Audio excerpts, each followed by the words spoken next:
Waalaikumsalam warahmatullahi wabarakatuh. Teman-teman, mari kita awali perkuliahan dengan membaca basmalah.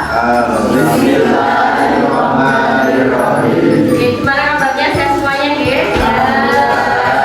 Teman-teman, pada perkuliahan pagi hari ini kita akan membahas tentang manajemen arsip, ya.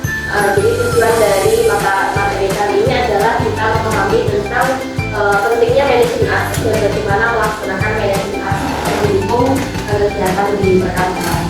Ya. Nah, hari ini kita akan materi ini akan disampaikan oleh pemakaran nomor 7 dan di materi ini teman-teman bisa melihat di belakang saya ini ada skema kaitannya dengan yang pertama adalah apa itu arsip.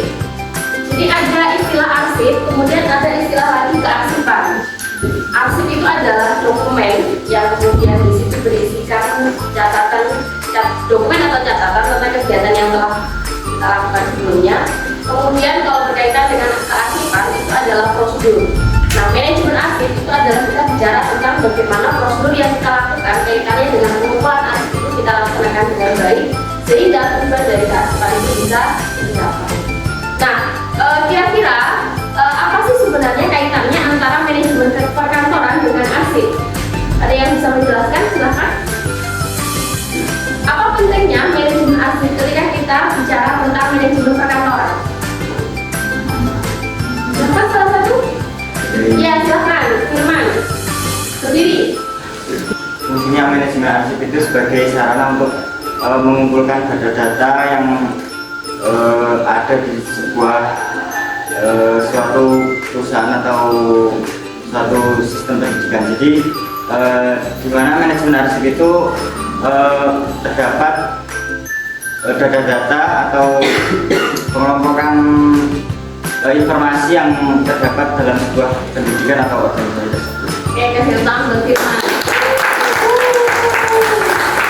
Jadi dalam konteks manajemen perkantoran itu banyak kegiatan yang dilakukan. Nah, sebagai bukti bahwa kita telah melakukan suatu kegiatan, maka disitulah kemudian akan banyak dokumen-dokumen kita temukan sehingga menjadi sebuah arsip. Nah, apa gunanya arsip itu kita kumpulkan dengan baik? Karena arsip itu adalah sumber informasi. Sekaligus juga ketika pada situasi tertentu itu bisa menjadi sumber dari pengambilan kebijakan. Jadi kalau kita lihat apa aja arsip yang dimiliki oleh perkantoran tentu banyak sekali, ya. Pengolahan arsip, manfaat arsip elektronik, penyimpanan arsip. Nah, sekarang sesuai dengan tugas masing-masing silakan untuk mereview materi yang disampaikan dengan kelompok ini. Kita mulai dulu dari kelompok 1. Silakan salah satu. Pertama, untuk memastikan berkas yang dibutuhkan suatu organisasi itu yang diperlukan itu dapat digunakan secara cepat sehingga organisasi itu dapat bekerja atau beroperasi secara efisien. Nah, untuk fungsinya sendiri, kearsipan itu yaitu mengumpulkan data-data atau informasi yang dibutuhkan sehingga suatu organisasi atau perusahaan itu tidak kesulitan dalam mencari informasi atau dokumen itu tadi yang dibutuhkan di suatu organisasi atau perusahaan tersebut. Mungkin itu yang dapat. Oke, kasih tepuk tangan untuk kelompok 1. Tujuan dari manajemen arsip itu adalah bagaimana seluruh arsip yang dimiliki oleh lembaga itu bisa terhubung dengan baik. Karena setiap dokumen itu dibuat pasti ada tujuannya dan sangat mungkin di waktu yang lain, besok lusa atau mungkin tahun yang berbeda itu dokumen tersebut akan digunakan kembali sehingga perlu disimpan dengan baik. Oke, sekarang kita ke kelompok 2. Arsip ini ada ada 7. Yang pertama arsip dinamis, yang kedua arsip statis, yang ketiga arsip vital, yang keempat arsip aktif, dan yang kelima arsip terjaga daya tahan arsip umum.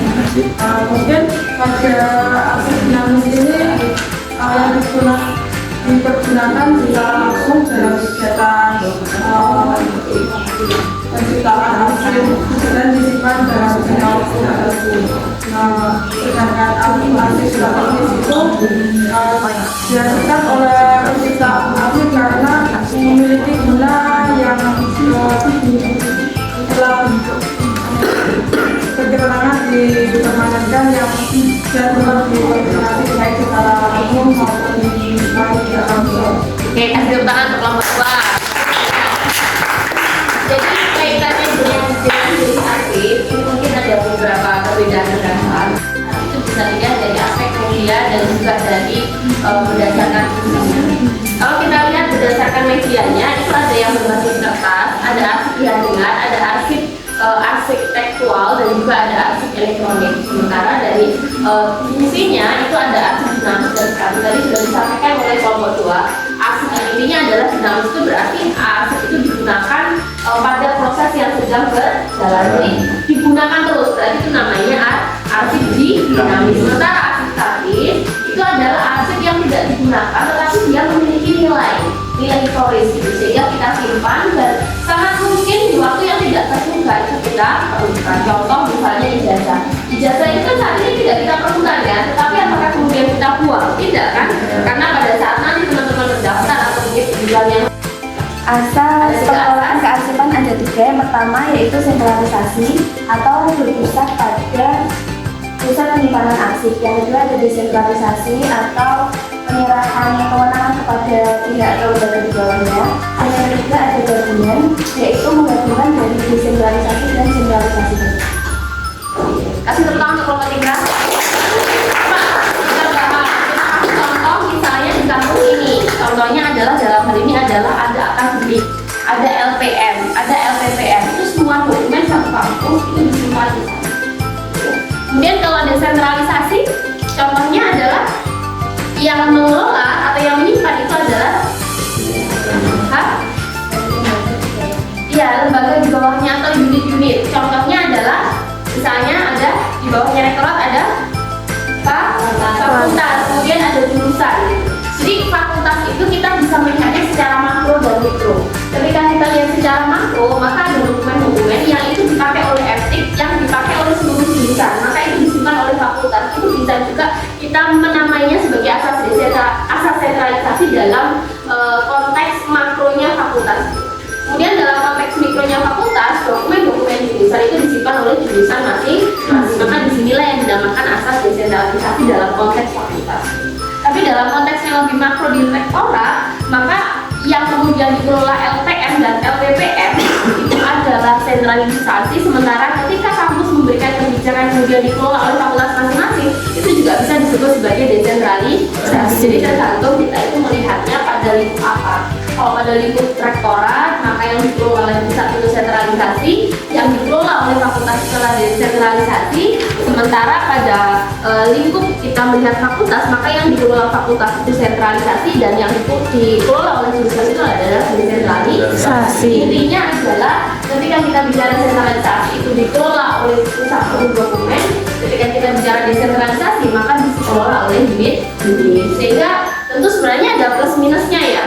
Jadi kalau kita dikelola pusat tentu lebih tersistematis, kemudian kalau dikelola oleh bawahan tentu ya sangat mungkin terjadi pengaturan yang cukup banyak, sehingga bisa jadi dokumen-dokumen itu akan lebih tercecer. Tapi ketika dibutuhkan itu akan lebih mudah untuk didapatkan karena unit sendiri yang menyimpannya. Kemudian kalau gabungan ini berarti menggabungkan dua bentuk ini, sehingga ketika ada dokumen yang kemudian sebagian disimpan oleh fakultas, sebagian disimpan oleh jurusan, maka dari situ kita bisa menyimpulkan bahwa fakultas di IAIN Purwonogo itu menggunakan asas bisa diterima ya.